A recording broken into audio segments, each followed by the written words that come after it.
धम्म पदम पक्किनक बग्गो एक विष तिमो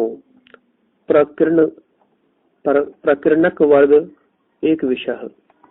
यदि मनुष्य थोड़े से सुख के परित्याग से विपुल सुख की प्राप्ति को देखे तो वह धैर्यशाली मनुष्य विपुल सुख को देखते हुए थोड़े से सुख का परित्याग कर दे। दूसरों को दुख देने से जो मनुष्य अपने सुख की इच्छा रखता है या करता है, बैर के संसर्ग में बरा हुआ यह बैर से नहीं छूटता। जो कर्तव्य है उसे छोड़ देते हैं तथा अकर्तव्य को करते हैं, ऐसे बढ़े हुए मैल वाले तथा प्रमत्त लोगों के आश्रय बढ़ जाते हैं। परंतु जिसकी स्मृति शरीर के प्रति सदैव बनी रहती है, जो अकर्तव्य को नहीं करते तथा सदैव अकर्तव्य को करने वाले होते हैं, ऐसे स्मृतिमान और सचेत मनुष्यों के आश्रय अस्त हो जाते हैं।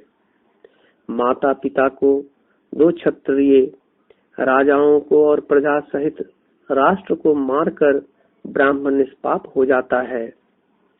माता पिता को, दो श्रोत्रियों राजाओं को और पांचवें व्याघ्र को मारकर ब्राह्मण निष्पाप हो जाता है। जिनकी स्मृति दिन रात बुद्ध विषयक बनी रहती है, वे गौतम के शिष्य सदैव प्रबुद्ध होकर रहते हैं।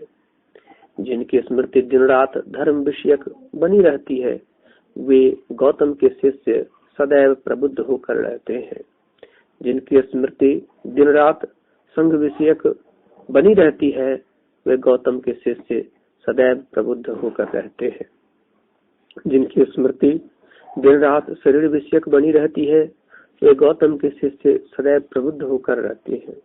जिसका मन दिन रात अहिंसा में रत रहता है, वे गौतम के शिष्य सदैव प्रबुद्ध होकर रहते हैं। जिनका मन दिन रात भावना में रत रहता है, वे गौतम के शिष्य सदैव प्रबुद्ध होकर रहते हैं। संसार से संन्यस्त होना कठिन है, न रहने योग्य घर में निवास करना भी दुखदायी है, और समान लोगों के साथ रहना भी दुखद है। मार्ग में गिरना दुखद है, इसलिए मार्ग का चलने वाला न बने और न दुख में गिरे।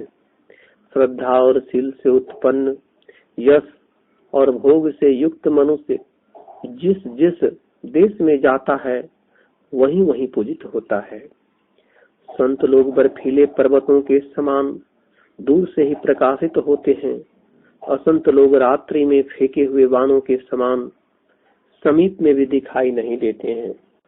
एक ही आसन रखने वाला, एक ही शैया पर सोने वाला, अकेला विचरण करने वाला, आलस्य रहित होकर अपना दमन करता हुआ वन में रमन करे।